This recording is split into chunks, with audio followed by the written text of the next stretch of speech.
കുർബാന തീരുമ്പോഴാണ് കുർബാന തുടങ്ങുക. ചില മനുഷ്യർ ആത്മബലിയിൽ പങ്കെടുത്തതിന് ശേഷം ജീവിതബലി ആരംഭിക്കുകയായി. വചനം കേട്ട് ധ്യാനിച്ച ചില ആളുകൾ വചനം ഓരോ നിമിഷവും ജീവിക്കുകയാണ്. ഇങ്ങനെ ജീവിതം ആത്മബലിയാക്കി മാറ്റിയ ഒരു മനുഷ്യൻ്റെ കഥ നമ്മൾ കുട്ടിക്കാലം മുതലേ കേട്ടിട്ടുണ്ട്. ഓ ഹെൻറിയുടെ ദ ലാസ്റ്റ് ലീഫ് എന്ന ചെറുകഥ. വായിക്കാത്തവരൊക്കെ ഇതൊന്ന് വായിക്കണം. കാരണം സ്നേഹിതന് വേണ്ടി ജീവൻ ബലി കഴിക്കുന്നതിനേക്കാൾ വലിയ സ്നേഹമില്ലെന്ന് പഠിപ്പിച്ച കർത്താവിൻ്റെ ഒരു തിരിശേഷിപ്പ് പോലെ ഒരു ക്യാരക്ടർ, ഒരു ഓൾഡ് ആർട്ടിസ്റ്റ് ബെർഗ്മാൻ. അത്ര പ്രശസ്തനൊന്നുമല്ല. അയാൾക്ക് ഒരേ ഒരു ആഗ്രഹമുള്ളൂ, മരിക്കുന്നതിന് മുമ്പ് ഒരു മാസ്റ്റർ പീസ് ചിത്രം വരച്ചുണ്ടാക്കണം. എല്ലാ ആർട്ടിസ്റ്റുകളുടെയും ആഗ്രഹം അതാണല്ലോ. ഒരു പാട്ടുകാരൻ അയാളുടെ ബെസ്റ്റ് പാട്ടിന് വേണ്ടി കാത്തിരിക്കും. ഒരു ചലച്ചിത്രകാരൻ അയാളുടെ ബെസ്റ്റ് ചലച്ചിത്ര കാവ്യം നിർമ്മിക്കുന്നതിനെക്കുറിച്ച് സ്വപ്നം കാണും. ഇയാളുടെ ആഗ്രഹം അയാളുടെ മാസ്റ്റർ പീസ് ചിത്രം വരച്ചൊരുക്കണം. അയാൾ അതിനു വേണ്ടിയുള്ള കാത്തിരിപ്പിലാണ്. അയാളുടെ അയൽപക്കക്കാരി മറ്റൊരു ആർട്ടിസ്റ്റുണ്ട്, ഒരു പെൺകുട്ടി. അവളും ഒരു സ്ട്രഗിളിങ് ആർട്ടിസ്റ്റാണ്. പക്ഷെ ഇപ്പോൾ അവളുടെ സ്ട്രഗിള് 10 മടങ്ങ് വ്യാകുലപൂർണമായി മാറിയിട്ടുണ്ട്. കാരണം അവൾക്കിപ്പോൾ ന്യൂമോണിയ അസുഖമാണ്. ന്യൂമോണിയ വന്ന് ശയ്യാവലംബയായി മാറി. മരണം കാത്തുകിടക്കുന്ന അവസ്ഥ. ഓ ഹെൻറി എഴുതുന്നുണ്ട്, ഒരു ആത്മാവിൻ്റെ ഏറ്റവും യാതനാപൂർവകമായ സംഗതി എന്താണ്? അന്ത്യത്തിലേക്ക് താൻ നടന്നെടുക്കുകയാണെന്നുള്ള ബോധത്തോടുകൂടി വഴിയോരത്തങ്ങനെ ഇരിക്കുക. അതാണ് ഏറ്റവും ദുരിതപൂർണമായ കാത്തിരിപ്പ്. ജോംസി എന്ന ഈ കലാകാരി പറയുന്നുണ്ട്, I am tired of waiting because there is no meaning in waiting. കാത്തിരിപ്പ് സുന്ദരമാണ്. നമ്മളെല്ലാവരും കാത്തിരിക്കുന്നവരല്ലേ പ്രിയപ്പെട്ട ചങ്ങാതി. കാത്തിരിപ്പ് സുന്ദരമാക്കി മാറ്റുന്ന എന്താണ്? കാത്തിരിപ്പിനൊടുവിൽ കാത്തിരിക്കുന്ന എന്തോ അത് നമ്മൾ തൊട്ടെടുക്കുന്നുണ്ട്. അപ്പോൾ കാത്തിരിപ്പിന് അർത്ഥമുണ്ട്. ജീവിതം മൊത്തത്തിലൊരു കാത്തിരിപ്പാണ്. ഒരു സീസണിൽ നിന്ന് മറ്റൊരു സീസണിലേക്ക് മനുഷ്യർ സഞ്ചരിക്കുന്ന ഒരു കാത്തിരിക്കുകയാണ്. ഒരു ദുഃഖം വരുമ്പോൾ ദുഃഖത്തിൻ വെയിലാറുമെൻ മനസ്സിൽ നിന്നൊരു പൂ വിരിയുന്നു എന്ന മട്ടിൽ കാത്തിരിക്കുകയാണ് ഒരു പൂ വിരിയുന്നതിന് വേണ്ടി.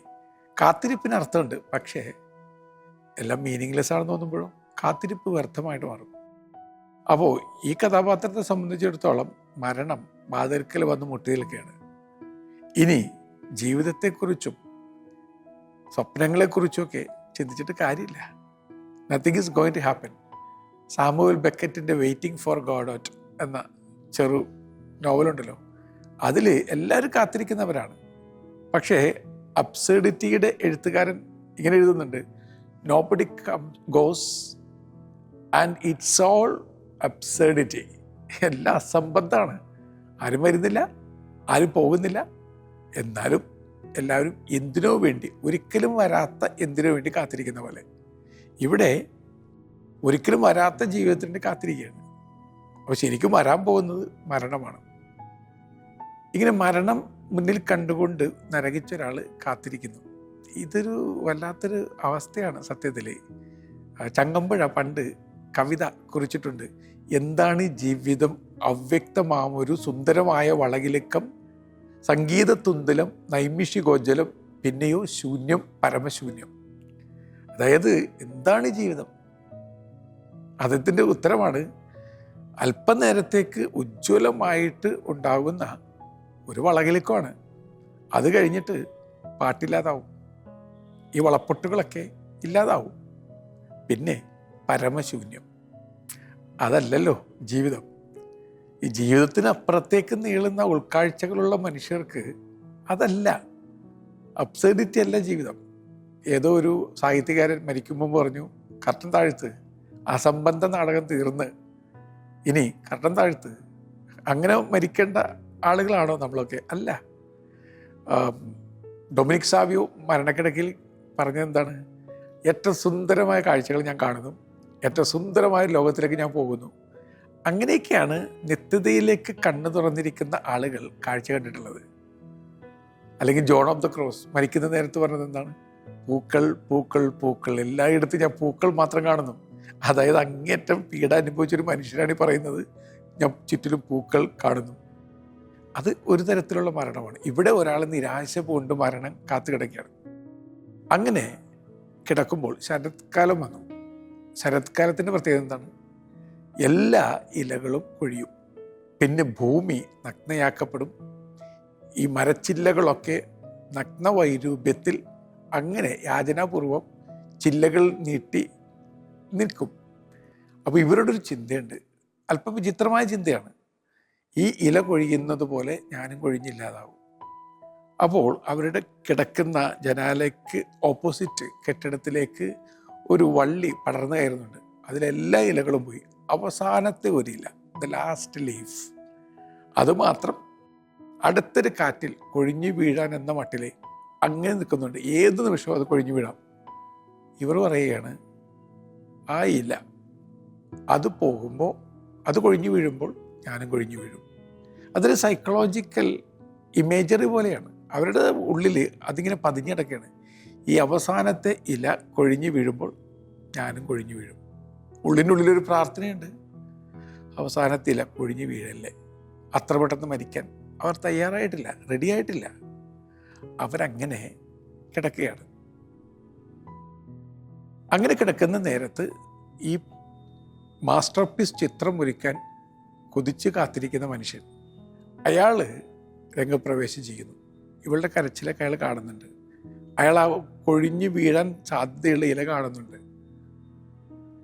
അയാൾ ഒരു ചെറു മന്ദഹാസത്തോടു കൂടി അവിടെ വിട്ട് പോകുന്നു. അടുത്ത ദിവസം വല്ലാത്ത ചീറ്റിയടിക്കുന്ന കാറ്റൊക്കെ ഉണ്ടായിരുന്നു. മഞ്ഞ് കലർന്ന കാറ്റൊക്കെ വീശി. അവൾ പുറത്തേക്ക് നോക്കി. ഇല അപ്പോഴും അങ്ങനെ നിൽക്കുന്നുണ്ട്, മഞ്ഞത്തും കാറ്റത്തും. അത് കൊഴിഞ്ഞിട്ടില്ല. അടുത്ത ദിവസം അവൾ ജനാല തുറന്ന് പുറത്തേക്ക് നോക്കിയാണ്. ആ ഇല പോയിട്ടുണ്ടോ? പോയിട്ടില്ല. അവൾക്ക് അത്ഭുതം. അവളുടെ മുഖത്ത് ഒരു പുഞ്ചിരി വിടർന്നു. ഇല്ല, കൊഴിഞ്ഞിട്ടില്ല. എൻ്റെ ജീവിതവും കൊഴിയില്ല. ഞാൻ പെട്ടെന്ന് അങ്ങ് മരിച്ചു പോവില്ല. അതൊരു പ്രത്യാശയാണ്. വളരെ പെട്ടെന്ന് മരുന്ന് ഫലിക്കാൻ തുടങ്ങി. അവൾക്ക് റിക്കവറി ആവുന്നു. അവൾക്ക് ജീവിതം തിരികെ കിട്ടുന്നു. അവൾ കവിത പോലെ സുന്ദരമായ, അല്ലെങ്കിൽ അതിസുന്ദരമായൊരു ചിത്രം പോലെ മാറുന്നു. അവൾ ജീവിതം തിരികെ പിടിക്കുകയാണ്. പക്ഷെ ഇതിനിടയിൽ മറ്റൊരു കാര്യം സംഭവിച്ചു.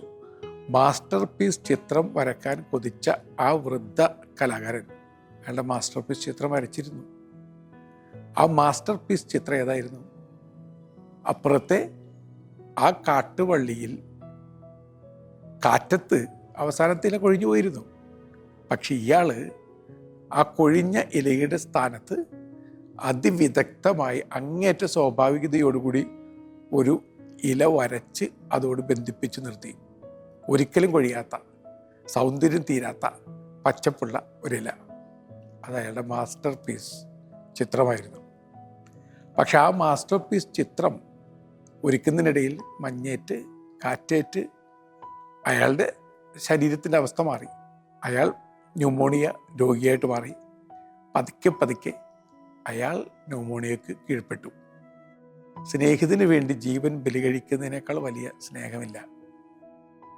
പ്രിയപ്പെട്ടവരെ, ചില ആളുകൾ ഇങ്ങനെയൊക്കെയാണ് മറ്റുള്ളവരെ സഹായിക്കുക. വലിയ പ്രസംഗങ്ങളൊന്നുമില്ല.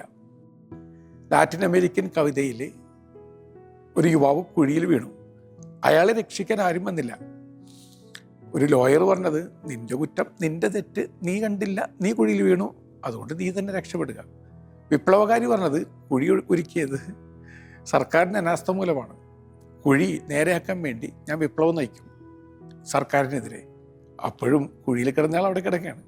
ഒരു വൈദികൻ കടന്നു വന്നു. വൈദികൻ പറഞ്ഞു, ഞാൻ കൈ താഴേക്ക് നീട്ടാം, നീ കൈ മുകളിലേക്ക് ഉയർത്തുക, എൻ്റെ കൈ നിൻ്റെ കൈ തൊടുകയാണെങ്കിൽ ഞാൻ നിന്നെ രക്ഷിക്കാം. പക്ഷേ വിശുദ്ധനും അശുദ്ധനും തമ്മിൽ ഒരുപാട് അന്തരമുണ്ട്. അതുകൊണ്ട് അച്ഛൻ ഇങ്ങനെ കൈ നീട്ടിയിട്ടും മറ്റയാളെ കൈ എത്ര ഉയർത്തിയിട്ടും തമ്മിൽ തൊട്ടില്ല. പലപ്പോഴും അങ്ങനെ സംഭവിക്കാറുണ്ട്. വീണയാളും വീഴ്ത്തപ്പെടാത്തയാളും തമ്മിൽ ഒരുപാട് അന്തരമാണ്. അവരുടെ കൈകൾ തമ്മിൽ തൊടില്ല. അയാളും മടങ്ങിപ്പോയി. അവസാനം കർത്താവ് വന്നു. പ്രസംഗമില്ല, കുറ്റപ്പെടുത്തലില്ല, ഒറ്റപ്പെടുത്തലില്ല. കുഴിയിലേക്ക് ചാടി ഇറങ്ങി. എന്നിട്ട് പറഞ്ഞു, എൻ്റെ തോളത്ത് ചവിട്ടി, എൻ്റെ കൈകളിലൊക്കെ പിടിച്ച് നീ രക്ഷപ്പെട്ടോ. ജീവിക്കാനുള്ള കൊതി കൊണ്ട് വേറെ ഒന്നും ഓർത്തില്ല. പെട്ടെന്ന് തോളത്ത് ചാടി കയറി, കഴുത്തിലും പിടിച്ച് കയ്യിലും പിടിച്ച് അയാൾ കരകയറി കുഴിയിൽ നിന്ന്. തിരിഞ്ഞു നോക്കുമ്പോൾ കർത്താവ് സ്വയം കുഴിയിൽ നിന്ന് കരകയറുകയാണ്. അപ്പോൾ കർത്താവിൻ്റെ ദേഹത്ത് ചെറിയ ചെറിയ മുറിപ്പാടുകളൊക്കെ ഉണ്ട്, ചോരയുണ്ട് ചെറുതായിട്ട്. ഇയാൾക്ക് അപ്പോഴാണ് കുറ്റബോധം. അയാൾ കർത്താവിനോട് ചോദിക്കുന്നു, കർത്താവെ നൊന്തോ, മുറിവുണ്ടല്ലോ. അപ്പോൾ കർത്താവ് മറുപടിയായിട്ട് പറഞ്ഞു, മറ്റൊരാളെ സ്നേഹിക്കുമ്പോൾ എത്ര മുറിവുണ്ടായെന്ന് ഞാൻ എണ്ണാറില്ല, എത്ര മുറിവുണക്കി എന്ന് ഞാൻ എണ്ണാറുള്ളൂ. When I love someone, I don't count how many wounds I get. I only count how many wounds I heal. ഇതാണ് വ്യത്യാസം എന്ന് പറയുന്നത്. കർത്താവ് ഞാനും തമ്മിലുള്ള ഏറ്റവും വലിയ വ്യത്യാസം എന്താണ്? കർത്താവ് തന്നുകൊണ്ടേയിരിക്കുന്നു, ഞാൻ തിന്നുകൊണ്ടേയിരിക്കുന്നു. കർത്താവ് തന്നു തീർക്കുന്നു, ഞാൻ തിന്നു തീർക്കുന്നു. കർത്താവ് അപ്പമാണ്, ഞാൻ ഒടുക്കത്ത വിശപ്പാട്, കെടാത്ത ദാഹമാണ്. അപ്പമായി ഞാൻ എന്നും മാറും. ഇതിലെ പ്രധാന കഥാപാത്രം അപ്പമായി മാറി. ഞാനിപ്പോൾ ക്രിസ്ത്യാനിയുടെ പേരുള്ള ആളാണ്. അപ്പമായിട്ട് ഞാൻ എന്നാണ് മാറുക എന്നൊരു ചിന്ത എൻ്റെ മനസ്സിനെ അസ്വസ്ഥമാക്കി തുടങ്ങുന്നുണ്ട്. ഈ ചില ചെറുകഥകളൊക്കെ വായിച്ചു കഴിയുമ്പോൾ നമുക്കൊരു ആസ്വാസ്ഥ്യം സമ്മാനമായിട്ട് കിട്ടും. അത് നല്ലതാണ്. അതൊരു കൃപ നിറഞ്ഞ ആസ്വാസ്ഥ്യമാണ്. അതുകൊണ്ട് എന്നെ കേൾക്കുന്ന പ്രിയപ്പെട്ടവരെ, നിങ്ങൾ വായിക്കണം. നിങ്ങളെ സുഖപ്പെടുത്തുന്ന, നിങ്ങളെ സ്വസ്ഥരാക്കുന്ന പുസ്തകങ്ങൾ മാത്രമല്ല വായിക്കേണ്ടത്. ഇടയ്ക്ക് നിങ്ങളെ അസ്വസ്ഥത നൽകുന്ന, അസ്വസ്ഥത, കൃപ നിറഞ്ഞ അസ്വസ്ഥത നിങ്ങൾക്ക് സമ്മാനമായി തരുന്ന പുസ്തകങ്ങൾ നിങ്ങൾ വായിച്ചെടുക്കണം. ആ പുസ്തകങ്ങളൊക്കെ വായിച്ചു കഴിയുമ്പോൾ നിങ്ങളുടെ ഉള്ളിൽ ഒരു ചാലഞ്ച് രൂപപ്പെടുകയാണ്. നിങ്ങളും കുറച്ചുകൂടി നന്നാകാനുള്ള തീരുമാനം എടുക്കുകയാണ്. ഗോതമ്പ് മണി നിലത്ത് വീണ് അഴിയുന്നില്ലെങ്കിൽ അതുകൊണ്ട് എന്താണ് കാര്യം? അപ്പോൾ ഗോതമ്പ് മണി നിലത്ത് വീണ് അഴിയണം. ഗോതമ്പ് മണി നിലത്ത് വീണ് അഴിയലാണ് ക്രിസ്ത്യാനിറ്റിയുടെ ജീവിതം എന്ന് നമ്മൾ തിരിച്ചറിയുകയും വേണം. ബെർഹ്മാൻ എന്ന ഈ വൃദ്ധ കലാകാരനെ നമ്മളൊന്ന് ധ്യാന വിഷയമാക്കി മാറ്റണം. ഇയാൾ അഡ്രസ്സില്ലാത്ത ആളാണ്, പേരും പെരുമയൊന്നുമില്ല. അങ്ങനെയുള്ള ഈ മനുഷ്യൻ, ഇയാൾ ഒരു വ്യക്തിയുടെ ജീവിതത്തിൽ എല്ലാമായി മാറി. അപ്പോഴല്ലേ യഥാർത്ഥ കല രൂപപ്പെടുന്നത്. ഈ കല എന്ന് പറയുന്നത് എന്താണ്? ആർട്ട്. അത് ഹൃദയത്തിൽ നന്മ നിറക്കലാണ്, വെട്ടം പരത്തലാണ് ആർട്ട് എന്ന് പറയുന്നത്. ഇയാൾ ഏറ്റവും വലിയ ആർട്ട് വർക്കായി മാറുകയാണ്. ഇയാളാണിപ്പോൾ മാസ്റ്റർ പീസ്. ഈ സ്ട്രഗ്ലിംഗ് ആർട്ടിസ്റ്റായിട്ടുള്ള ന്യൂമോണിയ ബാധിച്ച പെൺകുട്ടിയുടെ അടുക്കൽ ഇയാൾ വരുന്നു.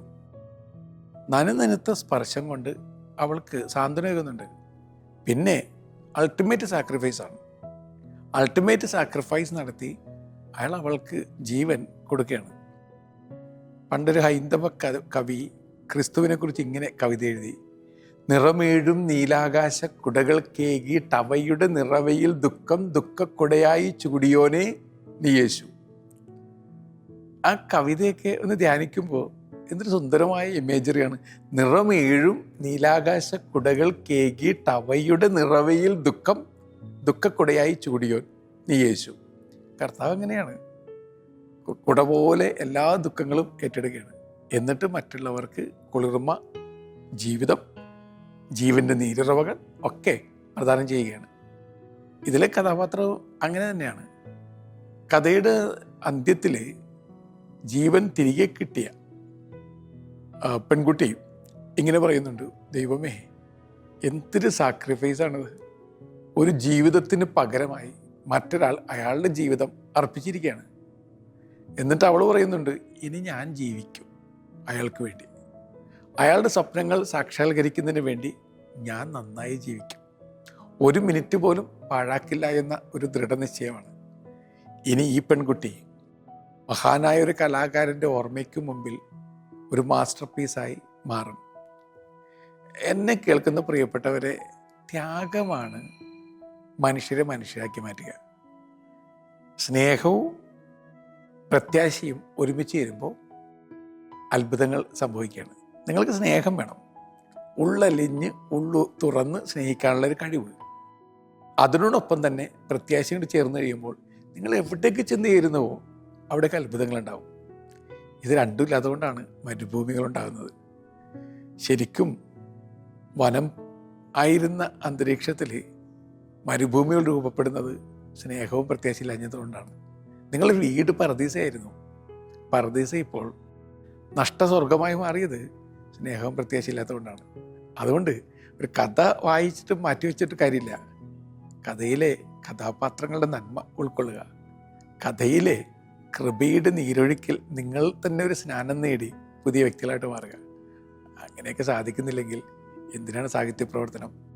സാഹിത്യം കഥാർസിസ് നൽകണമെന്നാണ് സാഹിത്യ ലോകം പഠിപ്പിക്കുക. എന്താണ് ഈ കഥാർസിസ്? ഹൃദയ വിമലീകരണം, ആന്തരിക ശുദ്ധീകരണം.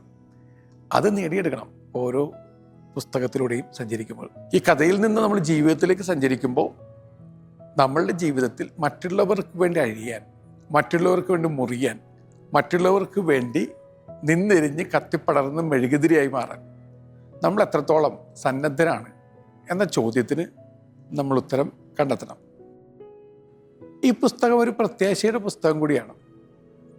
ഇലകളൊക്കെ കൊഴിഞ്ഞു വീണേക്കാം, വറുതിക്കാലം വന്നേക്കാം, ശരത്കാലത്തിൽ നിങ്ങളുടെ ജീവിതത്തിൻ്റെ സ്വപ്നങ്ങളുടെ ഇലകളെയെല്ലാം കാറ്റെടുത്ത് കൊണ്ടുപോയേക്കാം. പക്ഷേ ലൈഫ് ഗോസ് ഓൺ. ജീവിതം മുന്നോട്ട് നീങ്ങിക്കൊണ്ടിരിക്കുകയാണ്. അതുകൊണ്ട് എന്നെ കേൾക്കുന്ന പ്രിയപ്പെട്ടവരെ, നിങ്ങളുടെ ജീവിതത്തിലെ ദ ഡാർക്കസ്റ്റ് അവർ നിങ്ങളെ തേടി എത്തുമ്പോൾ ദ ബ്രൈറ്റസ്റ്റ് ഡേ പടിവാതിൽക്ക് കാത്തിരിക്കുന്നുണ്ട്. ഇപ്പോൾ നിങ്ങൾ പുണരുന്നത് ഡാർക്കസ്റ്റ് അവറാണ്. പക്ഷേ അവിടെ തൊട്ടടുത്ത് പടിവാതിൽക്കൽ the brightest dawn is waiting for you. ഏറ്റവും പ്രകാശമാനമായ പുലരി നിങ്ങളെ കാത്തിരിക്കുന്നുണ്ട്. ലോകത്തെ മുഴുവൻ ഇൻസ്പിരേഷൻ നൽകി നയിച്ച ഒരു പാട്ടുണ്ടല്ലോ, അബ്ബയുടെ പാട്ട്. I have a dream, a song to sing, to help me cope with anything. If you see the wonder of a fairy tale, you can face the future even if you fail. ആ പാട്ടങ്ങനെ പോയിക്കൊണ്ടിരിക്കുകയാണ്. അതിനുശേഷം ഒരു കുഞ്ഞിനെ പോലെ പാട്ടുകാരൻ പറഞ്ഞു തരുന്നുണ്ട്, സമയമാകുമ്പോൾ ഞാനും ഈ നദി കുറുകെ കടന്ന് എത്തേണ്ടടുത്ത് എത്തിച്ചേരും. അങ്ങനെ എല്ലാവരും റൈറ്റ് ടൈമിന് വേണ്ടി കാത്തിരിക്കേണ്ടതല്ലേ? അതുകൊണ്ട് എന്നെ കേൾക്കുന്ന പ്രിയപ്പെട്ട ചങ്ങാതി, നിങ്ങളുടെ ദുഃഖത്തിൻ്റെ ഇരുട്ടുമുറയിൽ സ്വയം അടച്ച് തപിച്ച് ശപിച്ചിരിക്കുകയാണെങ്കിൽ ആ വാതിലൊന്ന് തുറക്കുക. പുലരിവട്ടം നിങ്ങളെ കാത്തിരിക്കുന്നുണ്ട്. നിങ്ങളുടെ ജീവിതം ഒരു ഫുൾ സ്റ്റോപ്പ് അല്ല, കൊത്തുകോമയാണ്. നല്ലതെല്ലാം വീണ്ടും തുടങ്ങാവുന്നതല്ല. നിങ്ങളുടെ ജീവിതം തീർന്നു പോയെന്ന് നിങ്ങൾ കരുതരുത്. തുടങ്ങുക. നല്ല തുടക്കമിടാൻ ദൈവം നിങ്ങൾ അനുഗ്രഹിക്കട്ടെ. നല്ല യാത്ര ചങ്ങാതി ഒരിക്കൽ കൂടി നേരുന്നു.